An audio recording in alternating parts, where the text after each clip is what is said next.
yes, the sounds of Golden Axe. You have no idea how much I absolutely love that game. I actually recently acquired a subscription to something called GameTap, which is not available in the UK, only US residents can have it, and it's like, look what I see, Golden Axe! Oh, yes, the classicness. I actually bought a PS2 pad converter just so I could play all this classic stuff. Really very good. You're listening to Blue Please here on WoW Radio with myself, Tall Biscuit, and that was the only off-topic you're getting today. However, if you like off-topic, at least off-WoW Radio topic, you might be interested to know about something the donators are getting very, very soon. Yes, the donators have their own forum, and on that forum, they get exclusive stuff. Now, we don't even ask them to have a minimum donation, we just ask them to donate whatever they think. We don't even ask them to regularly donate. We just ask them to donate. And if they donate, they get access to this forum, and this forum gives them access to things, including my brand new show coming very, very soon, The Biscuit Perspective. Now, I like to stay in practice. I've been doing this for 8.5 years now, near enough, give or take, something like that, I really can't remember. Well, since the beta of Live 365, and I was, yes, a very, very young nipper back then. That would have made me, 14, 13? Yeah, so I started doing that. It was, if anything, more of a get-out for feeling rather shy at the time. And as you may be quite astonished and surprised to learn, at least when I was about 13, 14, I was very much of a shy, introverted person. And when I was around 16, I started coming out of my shell, and when I was around 18 and went to uni, well, all bets were off. Now, it smashed every night, be as confident as I could be, make many, many friends, and be generally awesome. Oh, something like that, anyway. And I like to stay in practice. Yeah? So, I want to do a few more shows. And I have this thing about the news and current events. I like to rant a lot, as you can probably tell. I like to give my opinions on things, and apparently people like to listen to them. So, as of this week, the donators will get access to an exclusive show called The Biscuit Perspective, and it's going to be between half an hour and an hour long every week. And it's going to be mainly current affairs and gaming news and just whatever the hell I feel like at the time.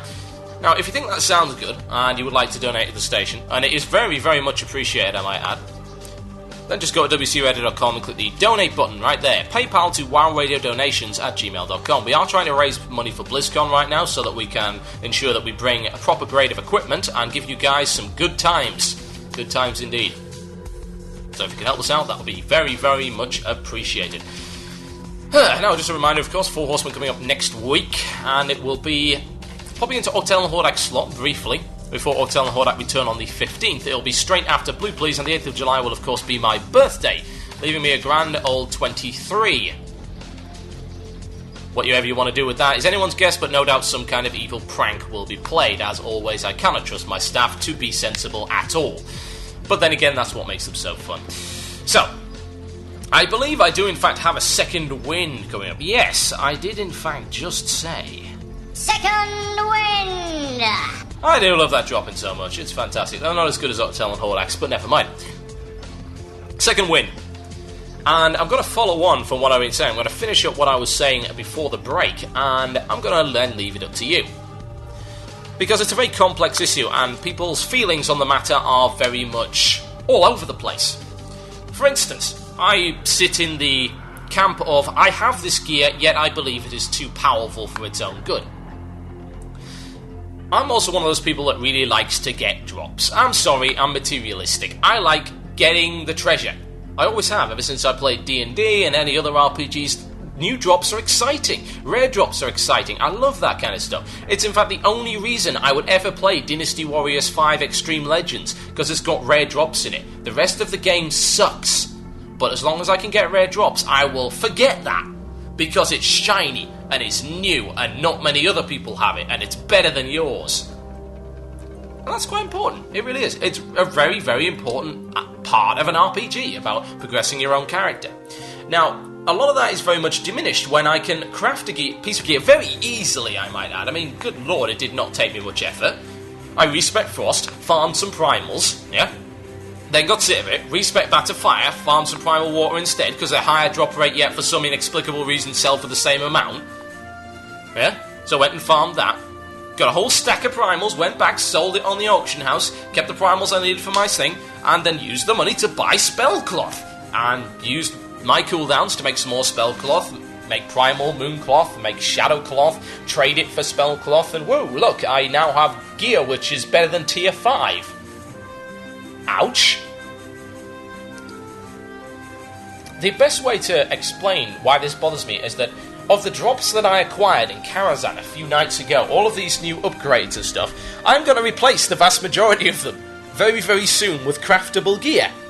That seems very odd to me. Replacing tier 4 with craftable? No, that doesn't sit right. Maybe it's just because the way that we've been indoctrinated over the past however many months, years, to believe that instance gear is the be-all and end-all of everything. Maybe this is the New World Order. The problem is that when you follow a certain path for a certain amount of time, people get rather scared of deviating from it. In the bushes there may be insects, there may be rabbits, and they may be hungry, and that leg of yours might be what they wish to feast upon. Metaphorical rabbits will have your legs, and possibly toes. And that is, of course, very, very unpleasant. So, how do we fix that? Well, it's a very, very, very difficult issue now. Because now you've got a case where, as you will have seen recently, they wanted to nerf Spellfire and they couldn't. Because people were like, you can't do that. And yeah, they're right, you can't do that. You really can't. You cannot nerf something that has been crafted. People have believed that it was worth crafting at the time, then it gets nerfed. Well, people have got no recourse. Either you give them all of their mats back. Yeah, you give them all of their mats back. Or you just can't do it. Because people have invested. It's like buying something. Yeah? If I bought an Xbox 360 right now, yeah? And let's assume that it didn't red ring. Assume that it didn't die. If I bought an Xbox 360 now, and then 6 months down the line, a patch was applied that made it less powerful because they felt that, well, it wasn't really in line with the rest of the stuff, how would I feel? Pretty damn pissed off is how I would feel by that. And again, it's the same principle. If I used a certain amount of monetary value to acquire an item, when I bought that item, that's what I expected the item to be, and I did not expect it to get less powerful. I didn't expect, and I don't expect Spellfire to be nerfed. It's too late. This wasn't spotted. Why it wasn't spotted will be anyone's guess. The stupid thing was that epics have been buffed. All of them, every last one of them has been buffed, drops, and still Spellfire is too powerful. I mean, good lord. You can make the comparisons back in beta for the Burning Crusade. You can make comparisons back in early live for the Burning Crusade, and you'll see that a lot of these items suck. I mean, these drops are terrible. They are absolutely rubbish. Go and look on Wowhead for comparisons at how the drops used to be. I had a pair of epic boots called the Boots of Foretelling, and they were, in fact, worse than the Shattrath Jumpers, which are blue boots. Blue crest reward at that. Incredibly easy to acquire. People may notice that my voice is going. I have had a very, very sore throat for the past 2 hours. I've had a cold, but show must go on before my voice goes and dies in a corner. And to be honest, it's quite understandable that people get very, very defensive, but it's not understandable why Blizzard could have possibly missed that. I mean, that's a huge, huge amount of difference between these items.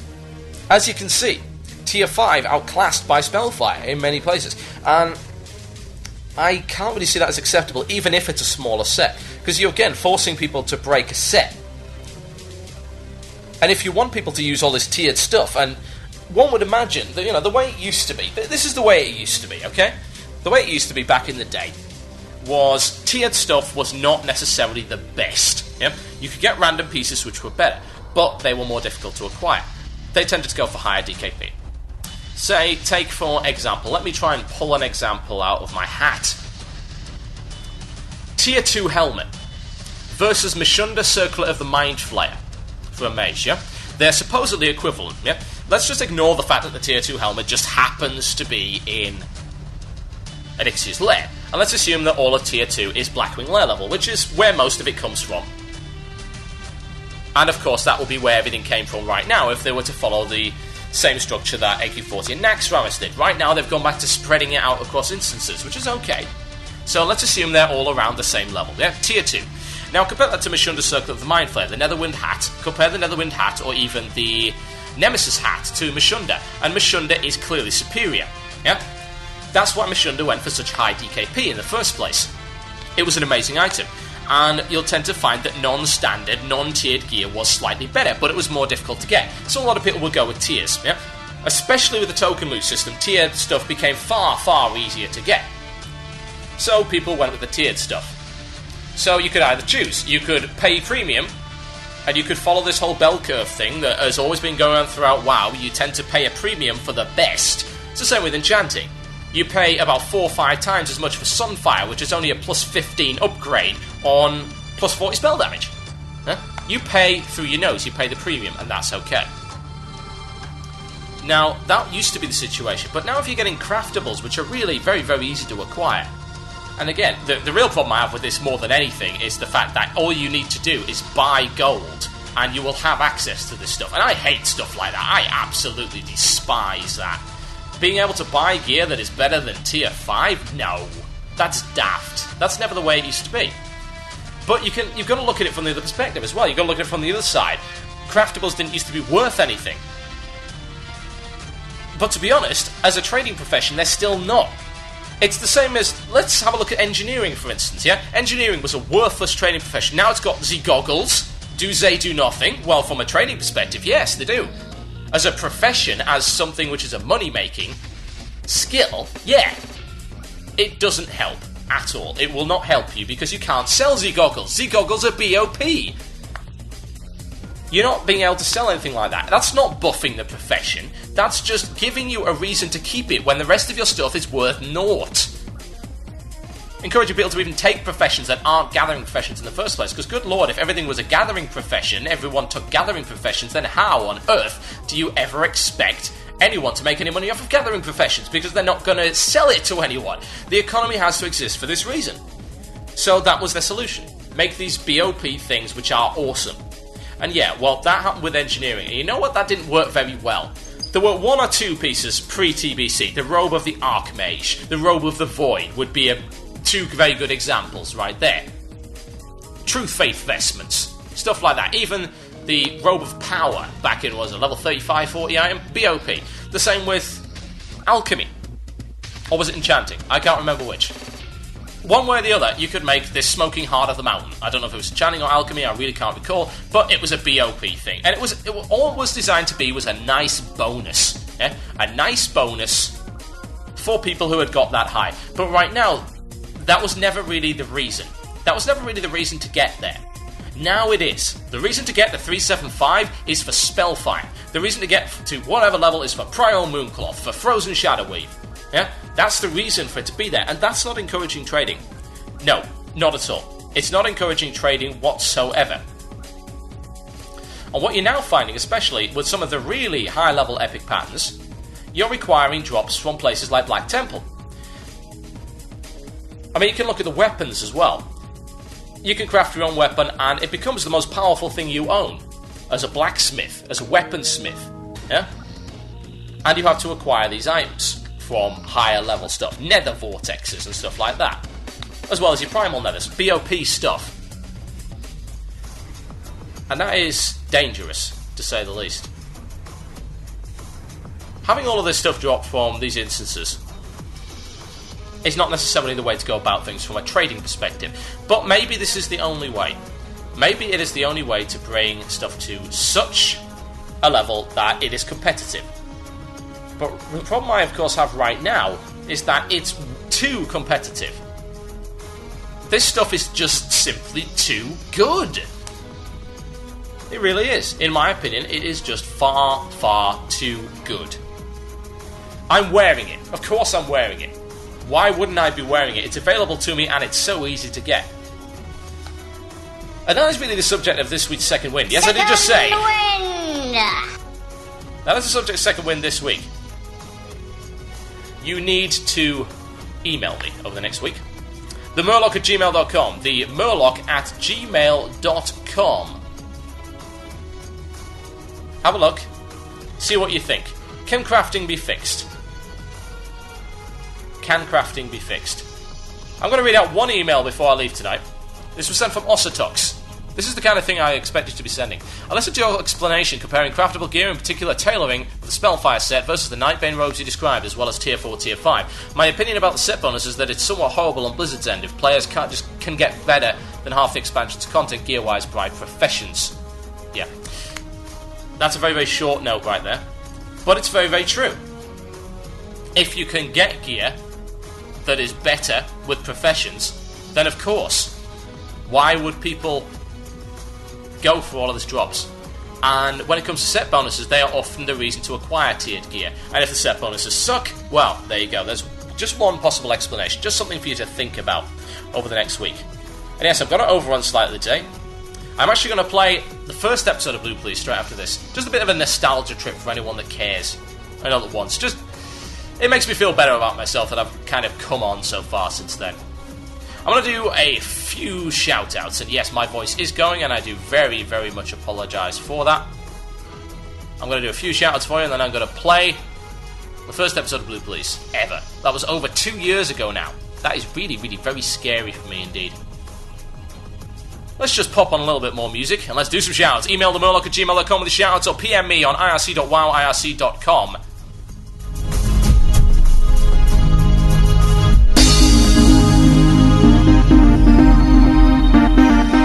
There we go, we've got Guile in the background. That's in honour of the Street Fighter binge that I'm having recently. So for the next 4 minutes, you've got shout-out time. PM me on IRC, themurloc@gmail.com. Email. Do it! Do it now. Right, Afterburn, here's a shout-out. This is to the Ethereal Guild on Vecnalash US to get the damn Void Reaver down for the Elite Tier 5 epics from the Uberlicious Muffin Man. Afterburn, level 70 tanking it. Scary, scary indeed. Storm Tamer. A shout out to my guild leaders Pundy and Big Red, who got married yesterday. Well done. And the O'Reilly Show, which I shall go and watch right after the show. Yes, you must. Go and check out the O'Reilly Show, coming very, very soon on WoW Radio, courtesy of the O'Reilly Show team. Excellent video podcast right there. To Max Maps for not ruining the ending of the new Harry Potter book yesterday. That's from Zephyric. Can I please get a shout out to Shards of Azeroth and Exodar? They're going to be making their very first Carol run tonight. Good luck to them. From Chaos Smurf going out. Shout out to Britain. All of it except those bits no one wants, like the whole of Scotland. I actually quite like Scotland. It just rains too much. A shout out to Inspiration Guild on Norganen US. A shout out to the Vanquish on Staghelm US. And keep on pushing Kale as from a Wrath, the level 70 warrior. Shout out to Macon, level 70 Paladin, GM of Priest in Massive Plate. Priest in Massive Plate, interesting. A shout out to Fenris Wolf for being an annoying bastard at Diablo 2. He must die, that's from Kraken Zero. Shout out to Spaceballs, the guild. Kill the damn prince tonight and avenge our deaths from last night on Proudmoore US. A shout out to the Addicted Guild on Laughing Skull EU. And a shout out to Legion of Nazul on Malfurion. See you all at BlizzCon, the boozers on me for WoW Radio staffers. That sounds good to me. A shout out to me for being level 70 Resto Shaman, destroying Kara as a main healer. Prince finally down, the chosen ones for the win. Feel the love time. Shout out to all the WoW Radio staff, past and present. Thank you all. That's from Anseal. A shout out to HTML and Ajax. A shout out to Exertum on Skullcrusher EU. That's from Trixers. A shout out to Keepers of the Dusk for downing Gruul a few weeks ago for their first kill and their second kill last week. Great job, guys. What else have we got? Shout out to everyone on IRC, the Crazy Irishman Slanik. And here's a hot chocolate for your throat. Yeah, that will hopefully sort something out. Let's go to the emails right now. I'm absolutely being spammed, as you might expect. So many listeners tonight, and very much thank you for listening tonight. It's been awesome. A shout out to me for making a Blood Elf Paladin, making a guild called Final Fantasy VII Reject, inspired by the last Nubcake news. That's from Melifessa. Shout out to UTB for rapping the forums. I don't think I've laughed so hard in all my entire life. Shout out to my boyfriend Kumemuena for being wonderful. And shout out to everyone on WoW Radio for making my Horde Alt grinding sessions easier. Salute on Lightning Blade. Pretty much almost done here, I think. Yes, we are, folks. I'm out. This has been Blue Please. I've been Total Biscuit. WoW Radio prevails. Thank you for listening, and good night.